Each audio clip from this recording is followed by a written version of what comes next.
Peace, peace, my peaceful people. What's good? It's your brother man say anew. Back to you with the next portion of our I Ching lessons, right? This is into the I Ching. You see I got my old mens, I'm ready to go. Alright, so for those who don't, firstly, let me say thank you for everybody participating in the channel. You know, thank you for your views, thank you for your likes, your subscribes, all of that stuff. I definitely appreciate it, and it helps the channel very much for you to make a comment, stuff like that. Definitely appreciate it. Yeah, so with that said, what we are doing here is we are reading from the I Ching Transcripts, right? Transcripted series of I Ching lectures by RUNA Nefer. Most of y'all know him by his work, the series of the Nefer series, right? Which is a classic amongst, you know, scholars of esoteric spiritual works. Right, so this I Ching, let me let you know, is a classic by because of what it does, right? This is a, you know, he goes into occult level explanations of the various hexagrams. So this is definitely a jewel, a gem. And we're going to keep it moving here. All right, so we are at hexagram number 9, right? And for a curious reason, he did this twice. So this is at lecture 7. He decided to do hexagram 9, and also at lecture 11 he did 9 again. So, you know, I'm you know, assuming, I've read this stuff at different times, but it doesn't come to me off top exactly what that reasoning is. But we are going to read them both and find out, right? So we're going to, I'm just going to read them both back to back, and I'll list the timestamps so that y'all can just go straight to the points within the lecture. All right. Enough said. Let's get it. Okay, so so this is again a transcripted series of lectures. So he's talking, right? So sometimes it's going to be a little weird. You know, people talk. They don't talk like people. They write. So there's that, and then we have portions of this old book, like especially this next page, where you see some of the material is kind of cut off, right? It's like parts is cut off. So I kind of got to figure out what's being said here. So it might be a little choppy. All right, those are all my little disclaimers and stuff like that. Right, so that said, here we go. Let's go. Okay. Go to hexagram 9. Wilhelm. Wilhelm is the popular text of the I Ching that most people know. The Wilhelm and Baines version of the I Ching, which is the I Ching Book of Changes, this book right here. All right. And the other book that we're referring to is the Chu and Sherelle Astrology of the I Ching, which is, I refer to them as my scrolls because they all messed up. All right. Y'all know me, y'all don't. Hello, how you doing? Peace and love. All right. So here we go. Go to 9th hexagram, Wilhelm. The hexagram presents a configuration of circumstances in which a strong element is temporarily held in leash by a weak element. It is only through gentleness that this can have a successful outcome. Now, that's the text. This is him talking. The hexagram is the 9th hexagram, the taming power of the small. The gentle wind, which is the trigram soon, the top trigram. Gentle wind is persuasion, suggestion, the word spoken or the word traveling through the inner planes. Mantra, hekao, the charm, the hex, and any kind of word, message on all planes, inner or external. That is what gentle wind is. Right? So the word is a metaphor. The wind is a metaphor for the words that travel and affect thought. Here the word, knowledge, suggestion, auto-suggestion, etc., that is taming the great. The great is Chien, the lower hexagram, which is the great power of externalizing ability. Let's go to Chu and Sherelle and take a look at something I want to illustrate. To the text, Chu and Sherelle. Restrained small power. Dense clouds in the west. No rain yet. Back to Shechem talking. It is not restrained small power, but the restraining power of the small. The correlate of the 26th hexagram. The taming power of the great. Where the mountain, instead of the gentle wind, restrains the three yang lines. All right, so here we have the gentle wind, the word that is restraining. In hexagram 26, the great restraining, right, the taming power of the great, it's the mountain that restrains. Okay. All right, so, all right, and the mountain here is meditation, the still heart that can restrain. Meneb is the great restrain in the 26th hexagram. Suggestion will only have a small temporary restraining effect as opposed to Meneb having a great permanent restraining effect. All right, yeah. Get it. The difference between someone being affected by words or someone being affected through in-depth meditation, right? Or affecting, the difference between reading a book to, put ideas inside your consciousness to live by versus meditating on principles for the same purpose. All right. Okay, so commentary in the book. This hexagram symbolizes the wind, trigram Sun, blowing across the sky, trigram Chien, producing dense clouds but no rain. Rain falling symbolized the completion of an enterprise. Back to second. Some rain or something. Rain is full restraint. Can't understand exactly what that is. It's cut off. Rain is full restraint. So here the effect is only partial. Okay, back to the text. The wind blowing across the sky advises one to display one's mental, physical, material accomplishments in preparation for achieving results.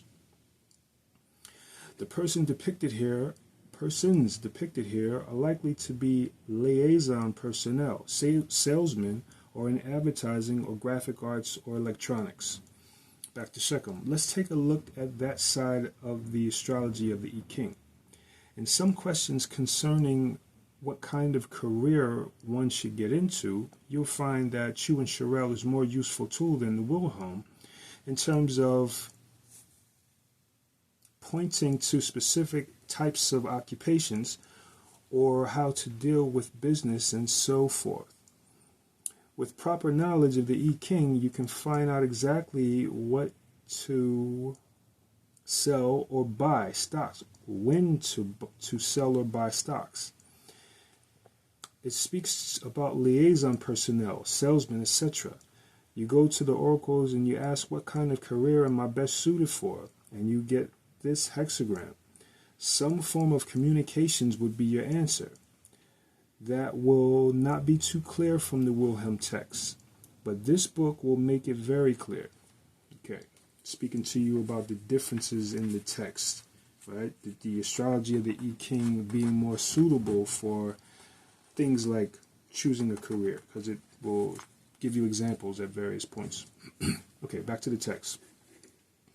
Progress relates primarily to the development of new ideas or goods, with success for the individual themselves as well as for the matters that they work on.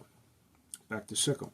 Let's say if you work in communications, graphic arts, or advertising, you are being told that you will make progress by developing new ideas that will lead to new ways of doing things. I want you to understand that in China and Vietnam and other countries, there are versions of the I Ching that are very, very mundane, where for every hexagram, the person reading for you gives you the answers, such as, what if you wear a blue dress today and a yellow bow tie? Will you succeed at what you want to accomplish today? But he may not give you the spiritual insight that you might need.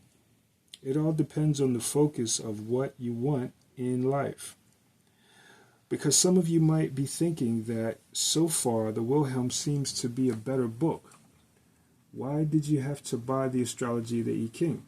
Because part of your problem is not knowing how to relate the abstract correspondences to the specifics. Whereas Wilhelm is very strong in abstracts and philosophical insights, the astrology of the I Ching is better suited for more mundane situations. So the two of them will give you a great deal of good guidance. Once you get a proper philosophical handle of the Wilhelm, then you can figure out where you ought to go. Taking both books together, if you want to gain insight into your career through the ninth hexagram, you are told that a career in communications is good if you exercise proper preliminary temporary cautions.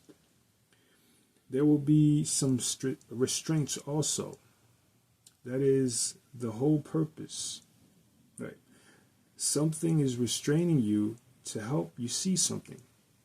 This is the hexagram we got for Britain going into war with Argentina. Had it restrained itself in the beginning and used more communications, it would have not suffered the great loss that it suffered. Yes, they took the island back, but it paid something like $1 million per acre for worthless stony ground. Okay, to the text. First line, Wilhelm, returning to the way. How could there be blame in this? Good fortune. Back to Shechem. Here we have a strong man functioning through the three bottom trigrams. I think he means through the three bottom lines. Who likes to press forward. The three bottom lines of this particular hexagram is Chien. So Chien is all about moving, pressing forward. Yeah, I do that all the time. I say like hexagram when I mean trigram, and I say line when I mean trigram or something like that. Yeah, happens. All right, so okay, back to the text. In doing so, he encounters obstructions. Therefore, he returns to the way suited to his situation, where he is free to advance or to retreat. In the nature of things, this will bring good fortune, for it is wise and reasonable not to try to obtain anything by force. Back to Shechem. When you have this first line stress, you're being told, do not try to achieve it by force. But the author forgot to tell you how to achieve it. If the hexagram says that what we need here is the gentle wind. So if the hexagram says that what we need is the gentle wind, so if you must not achieve it by force, drop a couple of ifs and we got the right thing. So you must not achieve it by force. Then you have to use persuasion. Persuasion, the gentle. The 57th hexagram is the trigram soon doubled. When you study the hexagram, you find the 57th hexagram works through time. It takes time for suggestions, for persuasion, for words to accomplish their deeds. It takes much longer than force. If you don't do something, it will eventually wear you down by telling you and telling you. Or if I get 20 guys to jump on you right now, you will get it done right now. That is the difference. Here the restraining factor is what is needed is gentle, which needs more time to accomplish its goal. The restraining factor of the hexagram is in general, is the time that is needed. Run it back. The restraining factor of the hexagram in general is the time that is needed. The book does not make too clear what is the real restraining factors. The real restraining factors are time. The gentle takes a longer time to achieve its goal than Chien. At the first time you are told to do not use force. This is not a Tehuti situation. There are times when you should be forceful. This is not the time for it. Back off and use the gentle wind, persuasion, words, juju, rituals, but not external show of force. So when you get the 9th hexagram, you're not moving on aggressive activity or through aggression. Right? You're moving through persuasion, through gentle talking, gentle means, right? To the text, astrology of the I Ching, first line. This person knows intuitively the right path, Back to Shechem. The author does not intuitively. The author does not know intuitively the right path to the meaning of this line.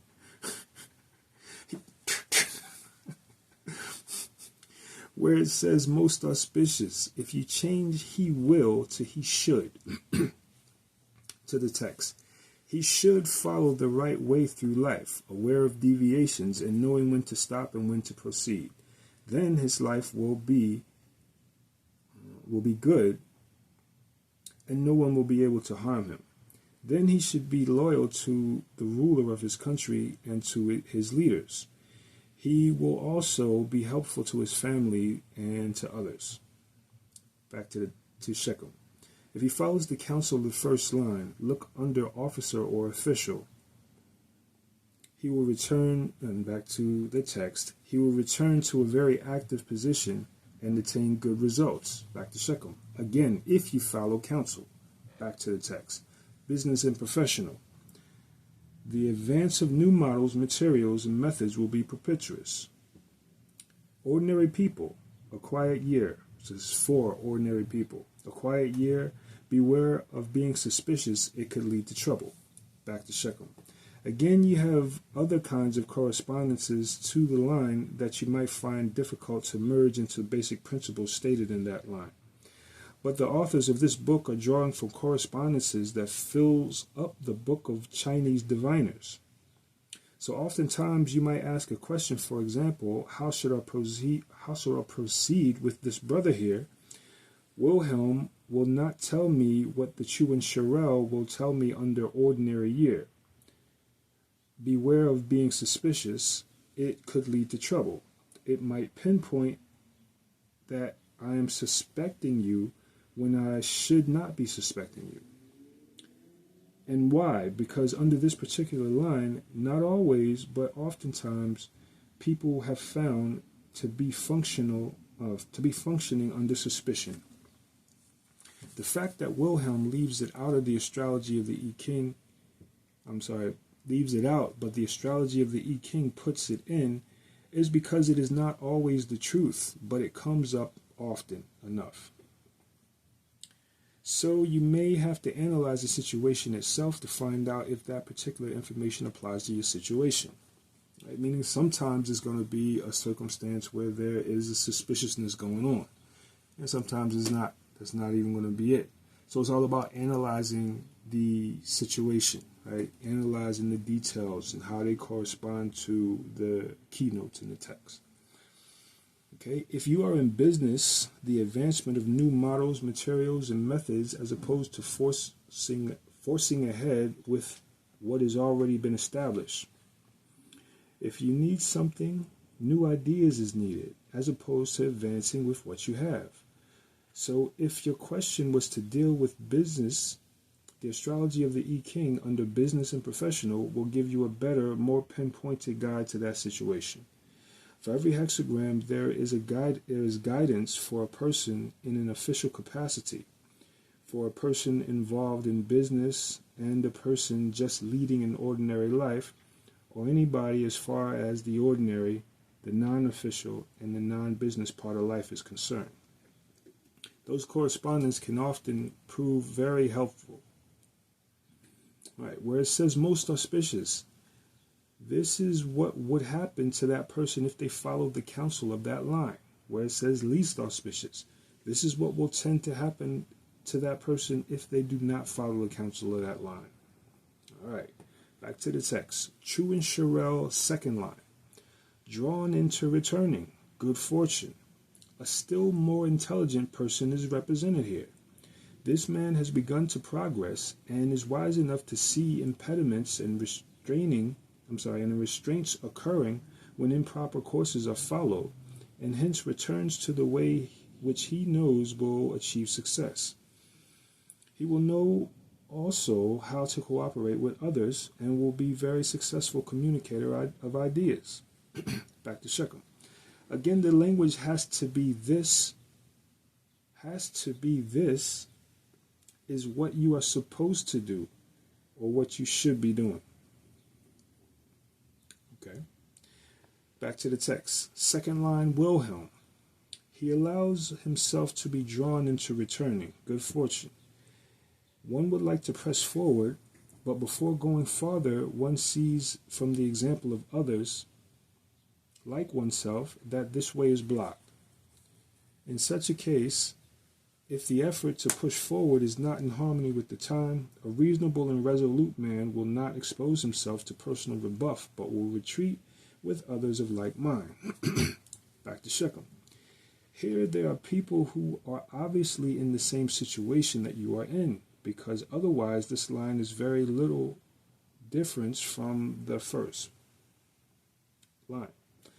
Here, as opposed to the first line, you are being told to look around. You will find other people in a similar situation who are not trying to force the situation. There are people who are in the same situation as you who will serve to you as examples. Follow their examples. That is the difference here. All right, so the first and second lines are very similar, but the difference is that in the second line, you have examples to follow in other people, so just look around. All right. Line 3. The spokes burst out of the wagon wheels. Man and wife roll their eyes. Here an attempt is made to press forward forcibly in the consciousness that the obstructing power is slight. But since under the circumstances, power actually lies with the weak, the sudden offense is doomed to failure. And this line goes on to speak about, back to Shechem, and this line goes on to speak about what happens if you try to force matters. Right, if you try to force matters. Bam. All right. Right, so that's all he goes into that, right? Perhaps he'll go more when we read the other part of this hexagram. Fourth line. If you are sincere, blood vanishes and fear gives way. No blame. Again, to Shechem. Again, sincerity is selflessness. All right. Run it back because it was so short, right? Line 4 says, if you are sincere, blood vanishes and fear gives way. Right? So this is, again, it's gentle restraining, right? So you have to talk to somebody, right? But it's a touchy situation. You don't know if this person is going to be weird. You don't know if this person is going to respond to you in a weird way or whatever like that. Again, sincerity is selflessness. Right. Okay. So be selfless and be sincere. Okay. To the text. If one is in a difficult and responsible position of counselor to a powerful man, one should restrain him in such a way that right may prevail. Therein lies a danger so great that the threat of actual bloodshed may arise. Nonetheless, the power of disinterested truth is greater than all of these obstacles. It carries such weight that the end is achieved, and all danger of bloodshed and fear disappear. I had this exact situation about 2 days ago, where I was at work, and, it was a guy who was a young guy. He was playing, dance hall music, you know what I mean? And it was like, every couple seconds, right, it was a particular word that kept being said. I'm not going to say it, right, but it has to do with the woman's reproductive part. And it was like I swear, I'm telling you, like, so many songs went by, but each time, every couple seconds, they were saying this word. I'm like, what is that about? I'm like, that's crazy, right? So me, me, I'm going to try to step to, I'm going to try to, get people thinking. That's all, I try to get folks thinking sometimes. So I'm thinking though, this guy, he's not, I don't know what's in his head. I don't know him, I just know him from, how I am by, but I don't know this brother. So, I could start talking to this guy about this, and, it could be a negative reaction. Who you, what, all that stuff is a definite possibility. So I'm thinking, dag, do I even, but, something is urging me. It's like, when I feel it that hard, it's like the Sheps. The Sheps is like, man, say something to the brother. Say something to the brother. So, I don't know how I started off, but I started talking. Somehow I said the right thing, you know what I mean? And, he basically nodded his head. And we got into a real, actual, a very agreeable conversation between us, about various concepts of, I think I started off like it has something to do with the fact of for them to be saying that word, it's like a diss, right? So we're dissing each other, right? So it's like, hey, in the music, what are we saying to each other? What's influence of music that got us dissing each other so heavily? You know what I'm saying? It's like, we just want to say this negative stuff to each other. We want to diss each other in the music, you know what I mean? So that got us talking, you know what I mean? So, I was able to actually, develop I won't say a bond because I just met the brother, but it was definitely an agreeable bond. This is a brother who now when he sees me and I see him, we gonna make a point to speak to each other in agreeable terms. You know what I'm saying? But this is definitely that. This is like, I'm sitting there wondering, what's gonna be the thing when I start opening up about how I feel about this, but I like dancehall, it's like I've always been somebody who can separate, I can separate the substance from the blah, right? If it's a funky beat, I can dig the funky beat while listening to the BS, it's still, it's not healthy to most people. I don't know, most people can't do that. Some people can do that, but he was obviously a similar type, you know what I'm saying? So, we got into we actually see eye to eye on various things. And it wasn't a circumstance where, it had to be disrespectful or it wasn't weird, you know what I'm saying? It didn't jump off to something stupid, you know what I mean? Because I was sincere, you know what I mean? That's what ultimately I think this individual discerned. It was like, he's talking to me because this is something that, we do need to talk about more. We need to think about more. You know what I'm saying? What is it? What's going on when, the music directors and program directors and, executives are urging people to make songs like this? What they trying to do to you? Think about that, and then think about how you got record execs, movie industry execs and things like this that are invested in prisons, private prisons. You know what I'm saying? What are they trying to do? They want inmates, you know what I'm saying? They thinking long term in this situation, let's produce people, I did like this, let's produce people who are going to be, people who we can have in our nice little hotels, you know what I'm saying? That's time for another story, yada yada, story for another time is what I meant to say. But all right, so I think we are dealing with line 4. Okay, so,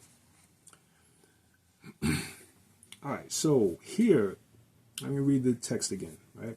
If one is in a difficult and responsible position of counselor to a powerful man, one should restrain him in such a way that right may prevail. Therein lies a danger so great that the threat of actual bloodshed may arise. Nonetheless, the power of disinterested truth is greater than all these obstacles. It carries such weight that the end is achieved, and all danger of bloodshed and fear disappear. Back to Shechem. Here you are in a situation where you may have to speak the truth to somebody,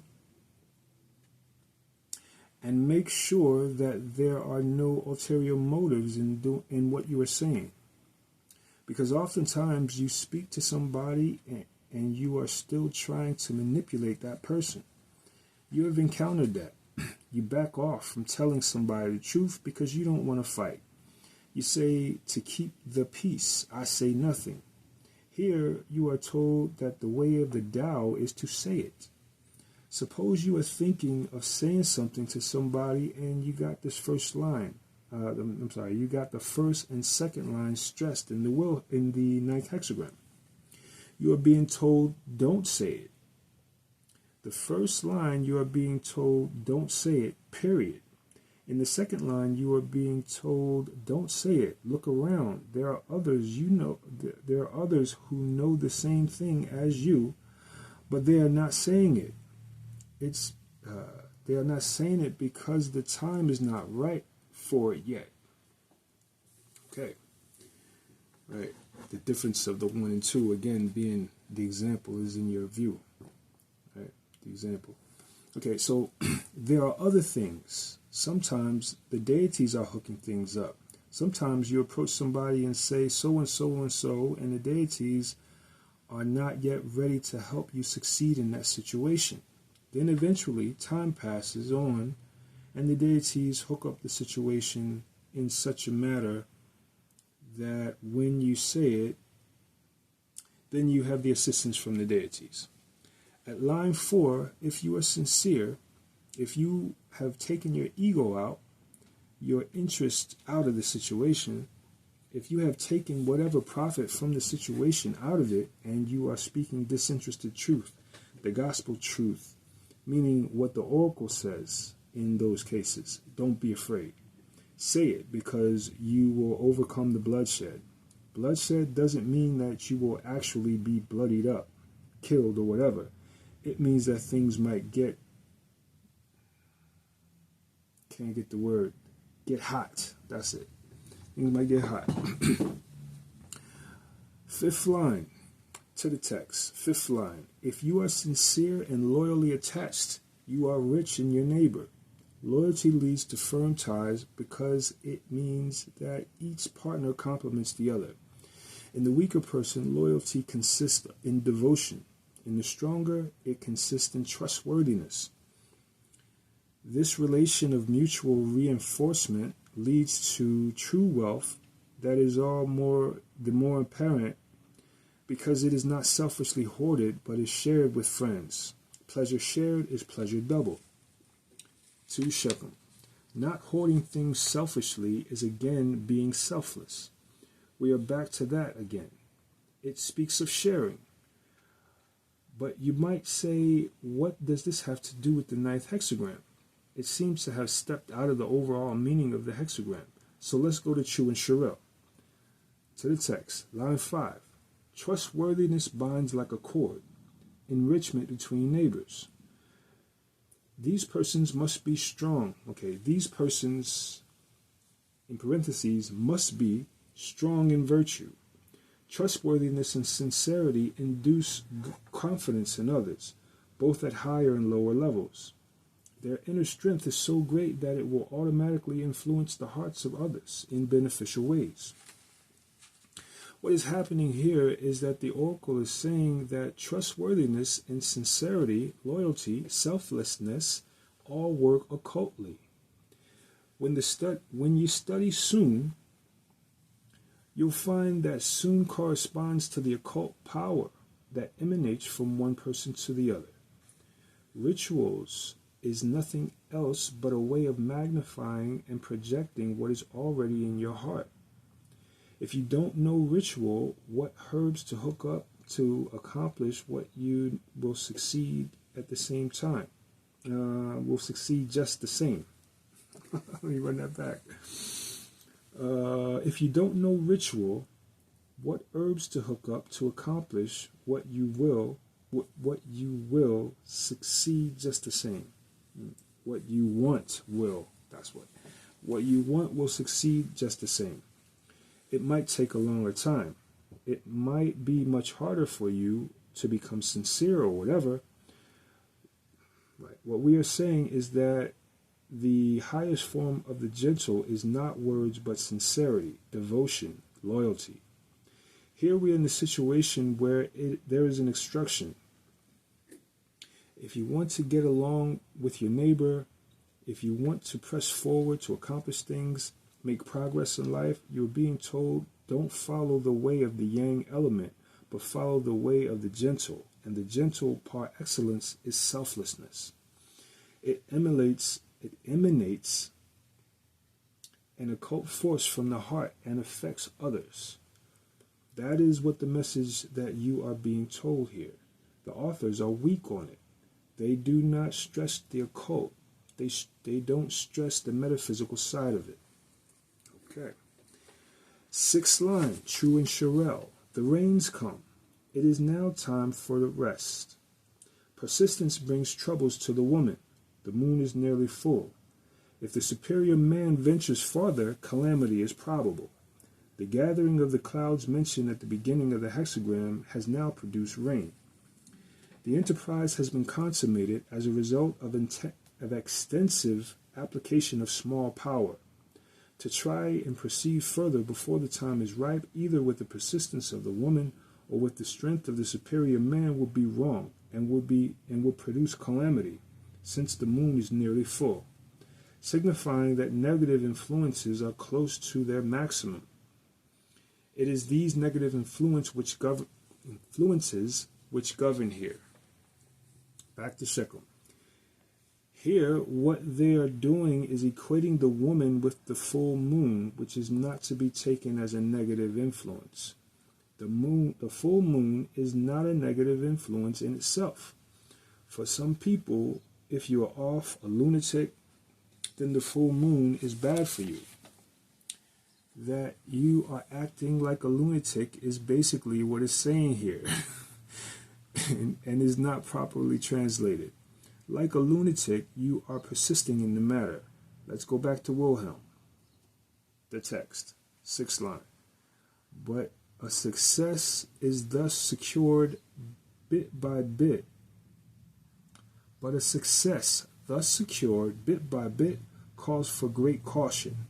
It would be a dangerous illusion for anyone to think he could presume upon it. Back to Shechem. What is happening here is that you have been applying the gentle, and bit by bit you have been accomplishing your objective. And what happens is that you become cocky, presumptuous, arrogant. You lost your caution, overconfident. That is what is at work here. Before we go any further, let's look at the preface of the Wilhelm, termed to Roman numeral XXVI. What's that, 25, 26? In the foreword by Carl Jung, the psychologist who wrote the preface to the first introduction of the I Ching to the world, right, to the Western world. Carl Jung asked the I Ching, how do you feel about being introduced to the Western world? The oracle gave the 50th hexagram. I also use this example as well in my book. What's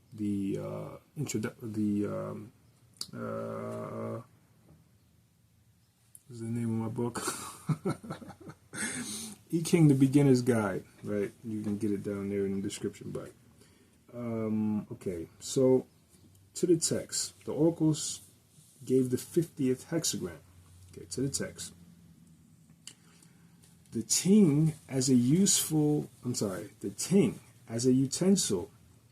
pertaining to a refined civilization suggests the fostering and nourishing of able men who redounded to the benefit of the state. Here we see civilization as it reached its culmination in religion. The Ting serves in offering sacrifice to God. The supreme revelation of God appears in prophets and holy men. To venerate them is true veneration of God. The will of God is revealed through them. Should be accepted in humility. Keeping to our hypothesis, we must conclude that the I Ching is here testifying concerning itself. When any of the lines of a given hexagram have the value of 6 or 9, it means that they are especially emphasized and hence important in the interpretation. Meaning stress lines, right? He's talking about where lines are stressed, they are the important emphasis in the interpretation. Right? Okay, so all right, in my hexagram, the spiritual agencies have given the emphasis of a 9 to the lines in the 2nd and 3rd place. Right. So lines 2nd and 3 are stressed. That's the case. Okay. The text says 9 in the 2nd place means there is food in the Ting. My comrades are envious, but they cannot harm me. Good fortune. the third. 9 in the third place means the handle of the ting is altered. One is impeded in one's way of life. The fat of the pheasant is not eaten. Once rain falls, remorse is spent. Good fortune comes in the end. All right, one second.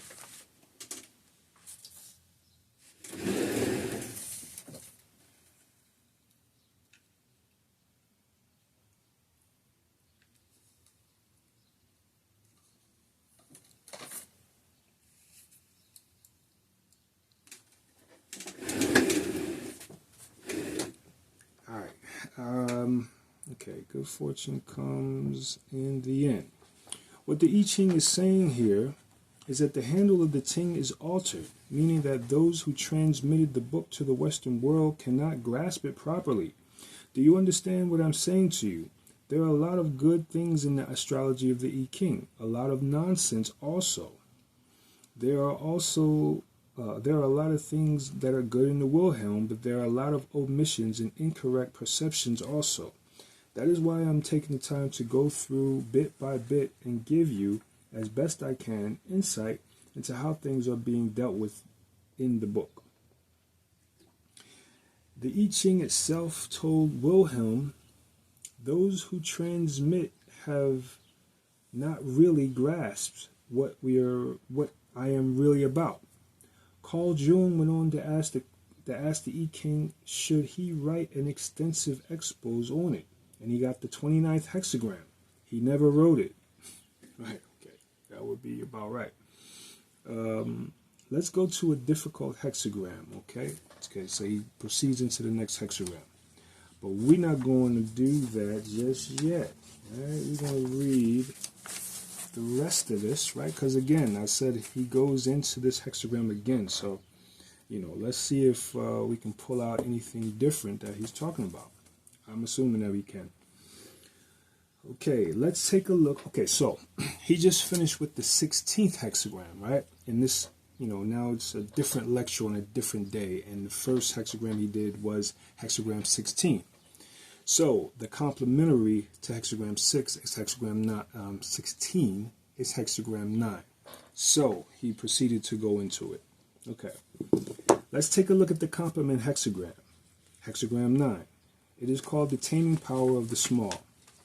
The next to the last sentence says here, in the Wilhelm to the book, the hexagram represents a configuration of circumstances in which a strong element is temporarily held leash by a weak element.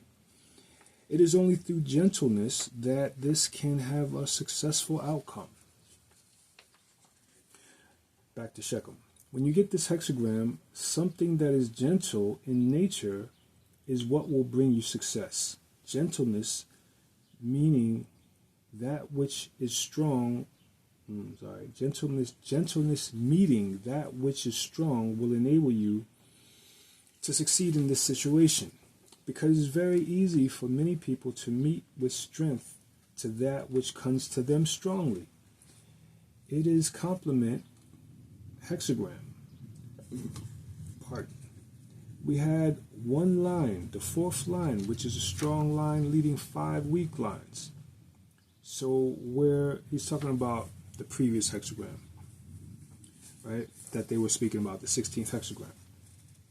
One line, the fourth line, leading 5 weak lines, right? One strong line leading 5 weak lines.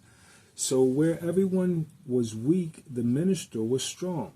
The strongest of them all, so he was the leader. Here we have a complementary situation. One weak line, again in the place of the minister, the fourth line, holding 5 strong lines in check. This is the structure of the hexagram, right? The first 3 hexagrams are all strong lines. First 3 lines, right? The trigram on the bottom is Chien, so it's yang line, yang line, yang line. Then it's Sun, right? So it's weak line at line 4. That's what he's talking about right now. And then line 5 yang line, line 6 yang line. So there's one weak line among 5 strong lines, right? And in this circumstance, this is the leader of this hexagram, right? So this is why the way of the weak in this particular hexagram wins, right? Okay, let's continue. Here we have the complementary situation. One weak line again in the place of the minister. The fourth line holding 5 strong lines in check. So here we have the other side of the minister now. If that weak line can hold 5 strong lines in check, then now the gentleness is not weakness. That's the secret of Tai Chi or Jiu-Jitsu, where you don't try to oppose things, but you have to use that which is required in the situation, the amount of force, be it no force. Okay, the judgment, to the text, the judgment. The taming power of the small has success. Dense clouds, no rain from our western region. Back to Shechem. Meaning rain should come from dense clouds, but the western region does not produce rain. Back to the text. The image here to the state of affairs in China at the time when King Wen refers. The image refers to the state of affairs in China at the time when King Wen, who came originally from the west, was in the east at the court of the reigning tyrant Chao Xin. The moment for action on a large scale had not yet arrived. King Wen could only keep the tyrant somewhat in check by friendly persuasion. Back to Shechem. That is a sign of the gentle. But that friendly persuasion is not just simply sweet words and gentle words. You will find out what kind of words later on. Back to the text. Hence the image of many clouds, promising moisture and blessing to the land, although as yet no rain falls. The situation is not unfavorable. There is a prospect of ultimate success, but there are still obstacles in the way, and we can merely take preparatory measures. Only through small means of friendly persuasion can we exert any influence. The time has not yet come for sweeping measures.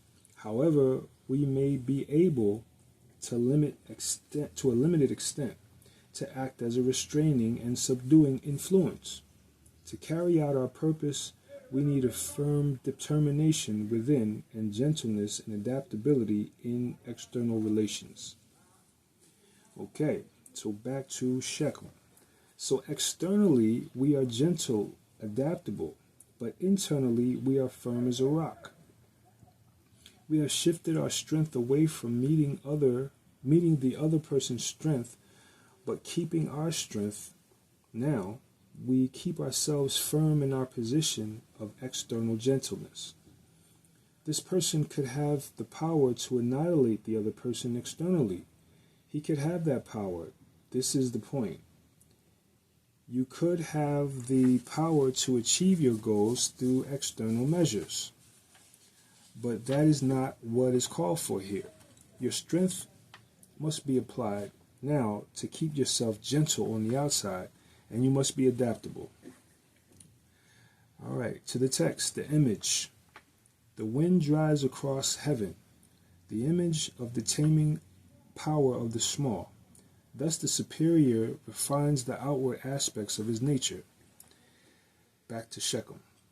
So when you get this hexagram, you have to do rituals, meditations, etc. to refine how you are going to deal with this person in a gentle way. You may have to cultivate, you may be Tehuti by birth, and you have to cultivate a rap now. Well, my dear friend, how can we do this? And it's killing you. Right? Because you want to just move something by force, right? You want to punch something into effect, right? You want to just take something, move it over here. But no, you got to convince somebody else to do it. And it's killing you, he says, right? Because your nature is martial, right? So he says, you want to clobber this guy, one good belt across his mouth. But here you have to refine your external thing. That is what is called for. So this is a lot of meditation. Back to the text. The wind can indeed drive clouds together in the sky, yet being nothing but air without a solid body, it does not produce great or lasting effects. So also, individual, in times when he can produce no great effects in the outer world, can do nothing except refine the expression of his nature in small ways. Alright, back to Shechem. You may not change the situation, but your energy into deciding which way you are going to deal with people to keep things from spreading. This is like waiting. This is like awaiting. Small restraint, waiting. And while you are waiting, you are refining yourself, that you may be able to wait in a proper way. By the way, Britain got this reading in the beginning of the conflict with Argentina. Had it waited, had it approached things gently, the wind, diplomatically, it would have not gotten beaten up. It did get beat up. Yes, they took the Falkland Islands back, but the price was terrible. It's like somebody with a broken leg and a broken head bragging that they won the fight. That's funny. Alright, so he goes to the lines, right? To the text. The lines. 9 in the beginning means returning to the way. How could there be blame in this? Good fortune. It lies in the nature of a strong man to press forward. In doing so, he encounters obstructions. Therefore, he returns to the way suited to his situation, where he is free to advance or to retreat. In the nature of things, this will bring good fortune, for it is wise and reasonable not to try to obtain anything by force. Back to Shechem. So here a person who by nature tries to be forceful is told, look.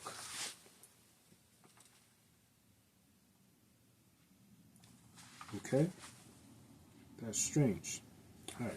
It's told, look, that. And it ends right there. And it goes right to the text. Okay. So line 2, 9 in the second place.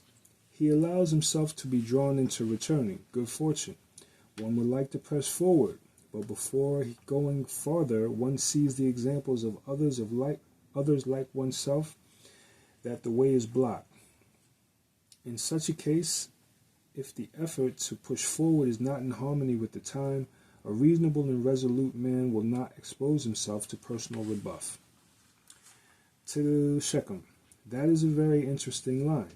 Every time that someone has received this line, you look around you, you will always find that other people are in a similar situation who are succeeding or who have succeeded by not trying to approach the situation by force. This is how the line differs from the first line. In the first line, you might be the only one who wants to turn back and not force things.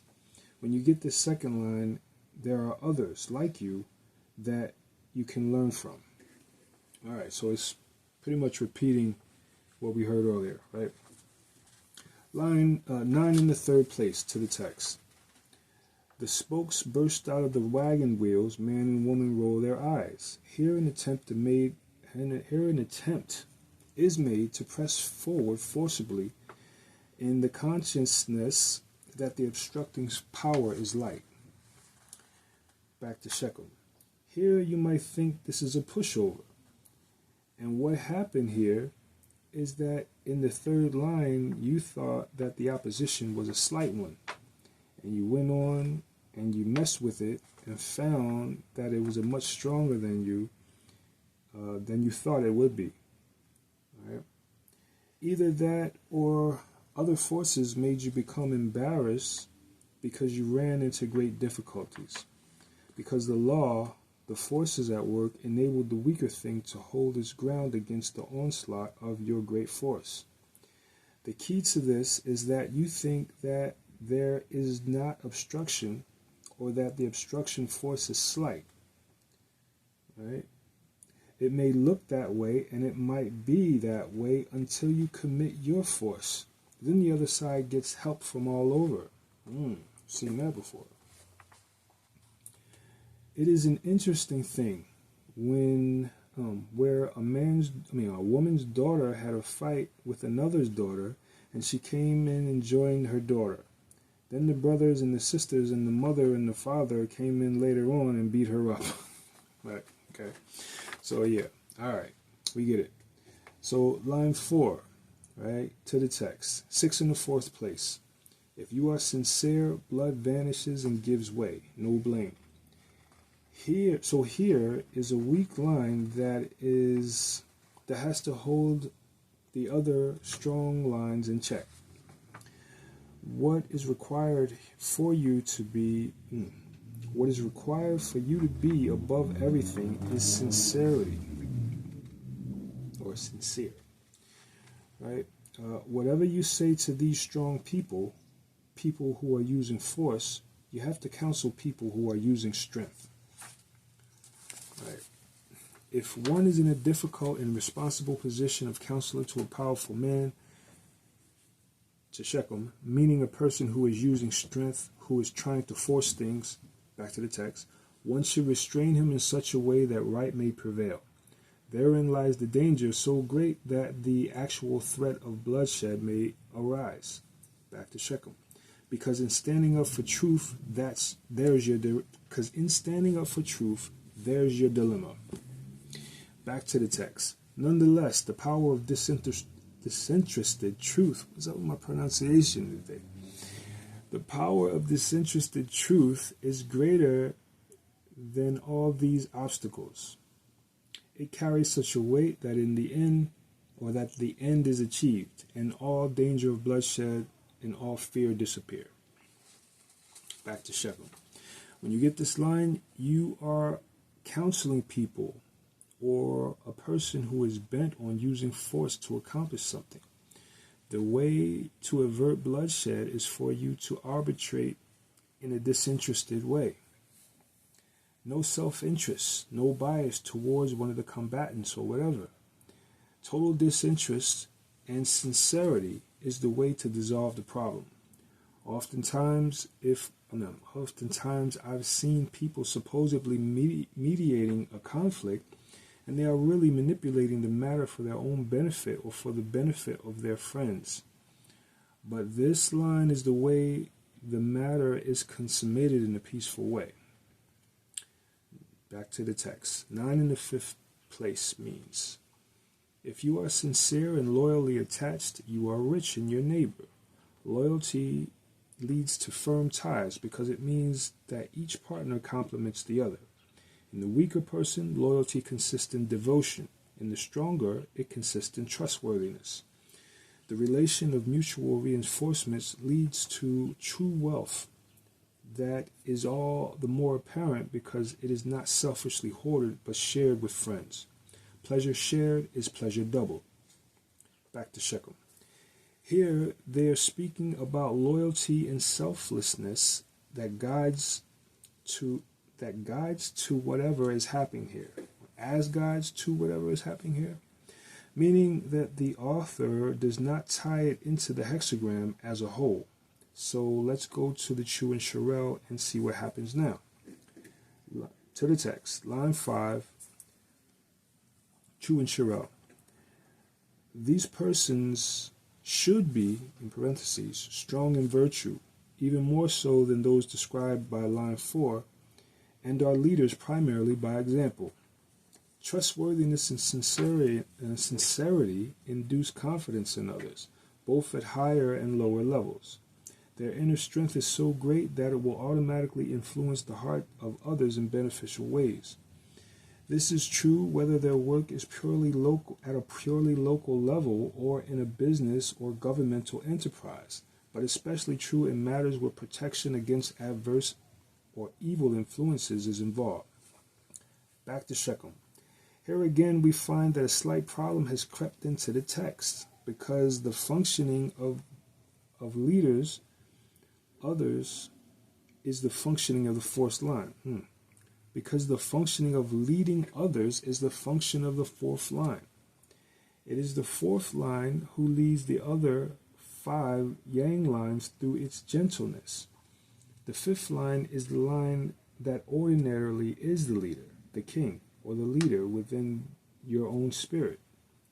So again, the tie is in that the 5 lines must cultivate reducing their strength. Right. Okay. Meaning that the 5 lines are being influenced by that 4th line to not be strong. This situation requires gentleness, persuasion, and so on. The kind of gentleness or persuasive method or approach to things of the 5th line of the leader is one of trustworthiness. If you want to influence others, make yourself trustworthy. Be devoted if you are inferior to somebody else. Bring that back. If you want to influence others, make yourself trustworthy. Be devoted if you are inferior to someone else. All right. In general, cultivate virtue as a means of influencing others. A leader, usually associated with strength and power and leadership. Leader is usually associated with strength and power of leadership. But here it is the virtues that the leader has to cultivate. Trustworthiness in dealing with those beneath, not through arrogance, virtuousness, etc., as a means of getting others to follow. Back to the text. Chu and Sherelle, line 6. The rains come. It is now time for rest. Persistence brings troubles to the woman. The moon is nearly full. If the superior man ventures further, calamity is probable. Back to Shechem. This is the line that both books have trouble with because of the occult symbolism here. Back to the text. The gathering of clouds mentioned at the beginning of the hexagram has now produced rain. The enterprise has been consummated as a result of extensive application of small power. The small power is words that accomplish things in time. If I keep talking and talking and talking, it will take a long time. It is truth. It will take a long time, but eventually it will succeed. Ritual, which is energy, moves things more quickly. That is why the African way is through words and through energy. The white man's way is through words, discernment. Nobody dances, nobody gets possessed, etc. So here, the 9th hexagram is working through the upper trigram soon, the wind, the words. Right, so it's he's one of these occult laws again, right? He's telling you, he just says like, you look at the Bible, right? The Bible is, did you read the good book? You read your good book, right? So, but if you are trying to affect things work through energy. So it's necessary to understand certain ways of cultivating energy to work, right? So that's he's saying the difference in the ritual, traditions of indigenous cultures, not just African, but other indigenous cultures as well, is about, moving things through ritual, right? Versus just trying to influence by words, right? Alright, so nobody dances, nobody gets possessed. So here the 9th hexagram is working through the upper trigram soon, the wind, words. Whereas its complementary hexagram is working through the upper trigram Chen, the thunder that comes forth from the bowels of the earth, the motive power, the divine motive power. So one works slowly and the other works quickly. One works through force and the other works through the gentle. It is the wind that slowly pushes the clouds, and at the 6th line, rain comes. When we say dense clouds but no rain, the dense clouds is symbolic of that matter that you would like to end quickly to bring forth rain, but the wind is pushing it slowly and the rain is delayed, meaning the matter will not be consummated. The 9th hexagram means don't be in a hurry. Take your time. Talk. Talk is cheap. Talk doesn't mean much. but that's what the ninth hexagram requires, and above all, spiritual culture. All right, so we say here, then back to the text, that he says, right, so we say here, back to the text, the gathering of the clouds mentioned in the beginning of the hexagram has now produced rain. The enterprise has been consummated as a result of the extension of application of small power. To try and proceed further before the time is ripe, either with persistence of the woman or with the strength of the superior man, would be wrong, and would produce calamity, since the moon is nearly full, signifying that the negative influences are close to their maximum. It is these negative forces which govern here. Persons under this line are advised that the energetic development of a positive force is the only way to counter and overcome the negative. They must work on their inner selves so that the positive force can later be manifested externally. Any major external activity at first could result in calamity. That is not back to Shechem. That is not clear for you seeking some guidance. That is not clear for you seeking some guidance in something that is very important, Wilhelm says. Top line. The rain comes. There is rest. This is due to the lasting effect of character. Perseverance brings the woman into danger. The moon is nearly full. If the superior man persists, misfortune comes. Success is at hand. The wind has driven up the rain. The fixed standpoint has been reached. This has come about through the culmination of small effects produced by reverence for the superior character. Back to Shechem. Expressed through words based upon what is right. Back to the text. But a success thus secured bit by bit calls for great caution. It would be a dangerous illusion for anyone to think he could presume upon it. Back to Shechem. This is the key. Whatever success you have gained, symbolized by the top line in the ninth hexagram, you cannot presume upon it. You have finally succeeded. Then you say, I am the great XYZ. So you are going to push around and flaunt your power. It is like you've been trying to persuade somebody for 5 years to do something. Naturally, you have not been able to get it real quick because the person has some strength there and oppose you, and it took all that time. So it will be very foolish once the person says, okay, fine, I'll do it, and you say, yeah, I'm great. Right? And that person might resent it and say, forget it. It's like you've been warring for 100 years and you are all battle worn and you have finally secured a victory. This line means that at this point, what you have to do is to try to secure some sort of advantage. Don't go asking for all their houses, all their fields, and let's kill all their leaders because the war will start all over again. That's the meaning of this line here, meaning that what you achieve through counsel of the ninth hexagram, symbolized by that top line, don't presume upon it. The reference that perseverance brings the woman into danger is a chauvinistic reference, meaning that it is part of the Chinese philosophy that only women will jump up in a man's face and therefore get knocked back down. Meaning that if a woman succeeds in getting a man to do something, she ought not to jump in his face because he still has the brute force. But that is simply a chauvinistic statement. But I mean, on some levels, it's, kind of, accurate. You know what I'm saying? Don't be trying to go fight no men out there, young ladies. Feel what I'm saying? All right, so that's it. All right, Yeah, I want to say that's it, but there is the case of the Praxis. This is already an hour and 9 minutes. But let's go to the Praxis, man. Let's go to the Praxis.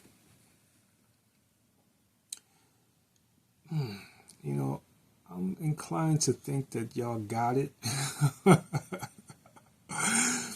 But But just to kind of try to be consistent about the situation, we're going to Praxis.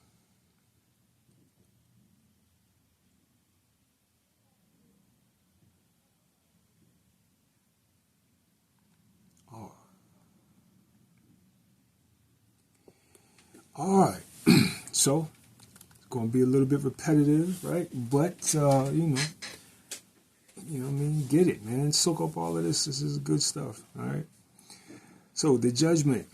Hexagram 9 is composed of Sun, the ideation, motivational faculty above, and Chien, the strength that empowers the will below. The theme of the hexagram is based on the fact that the will and strength must be guided by right knowledge.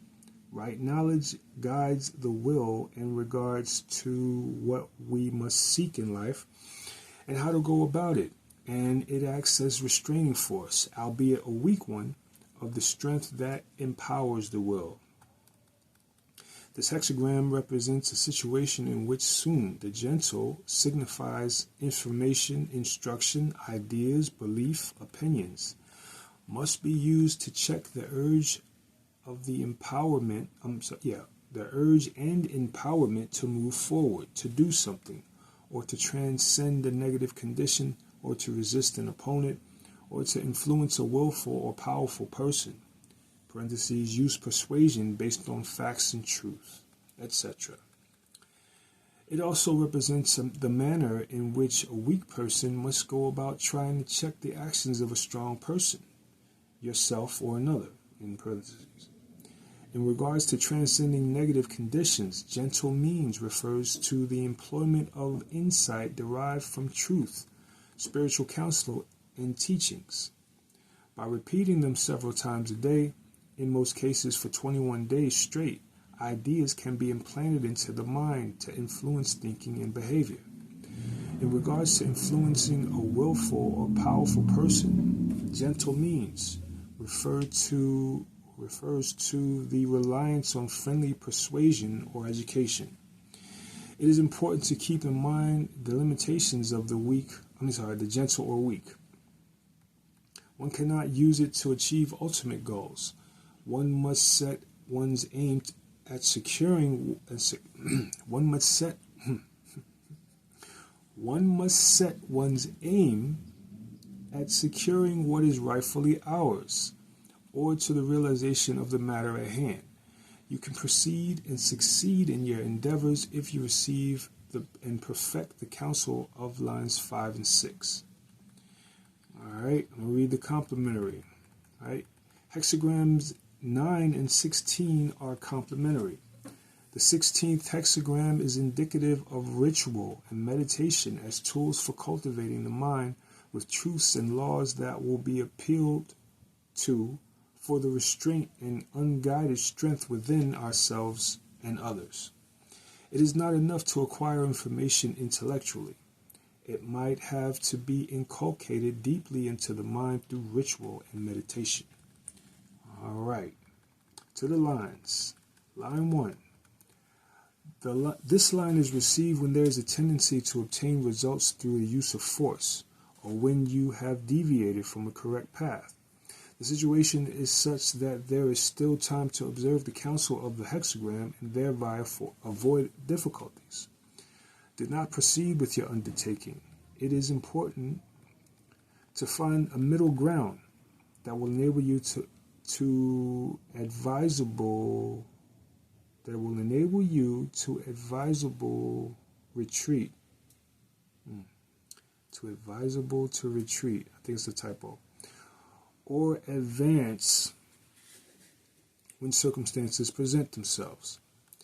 This time is best used in making preparatory measures. Line 2. You must make the effort to learn from past. Pardon me. Let me run that back. I think I'm getting tired.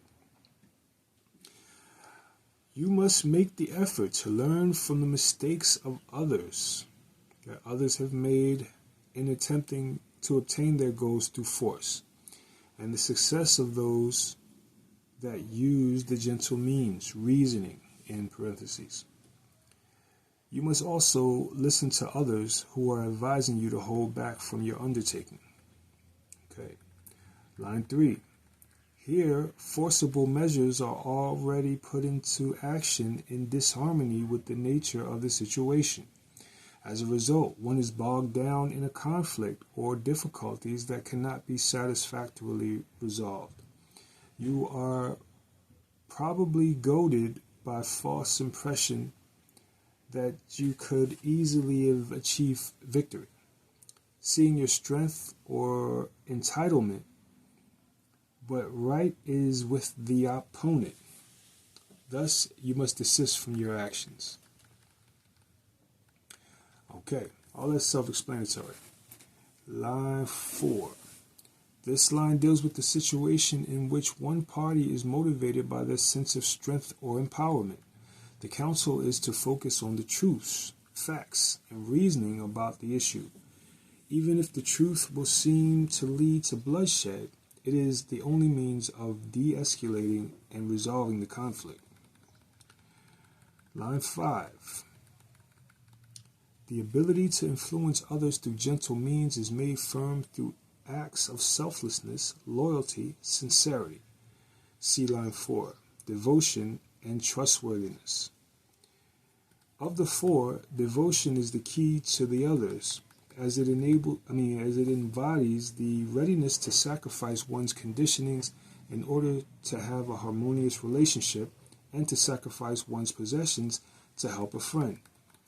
It is through sacrifice or devotion that loyalty, trustworthiness, and selflessness are proven. Alright, this is all good stuff, man. This is definitely stuff to be talking to the children about. Line 6. One has achieved one's goal through gentle repetition of truisms, wise sayings, friendly persuasion, or accumulation of small victories. It is not the same as that which is obtained through direct application of the will empowered by the strength of Chien. One must therefore not presume upon such a victory. Do not push your luck, as the saying goes. The taming power of the small brings about small achievements. The employee who has won a victory over the employer should not proceed to act as the boss. The victory over anger should not be seen as a total self-mastery, etc. Alright. Yeah, so you get it, man. The taming power of the small. All about restraining whether self or others in a gentle way. Alright, so that's it, folks. We are going to come back next week with Hexagram 10. Alright, so with that, I say peace and love, and y'all, have a good week. And yeah, it's the new moon tomorrow, right? Also the eclipse, right? So get your meditation on, you know what I'm saying? Cultivate some good stuff within you. You know how we do. Peace and love, y'all.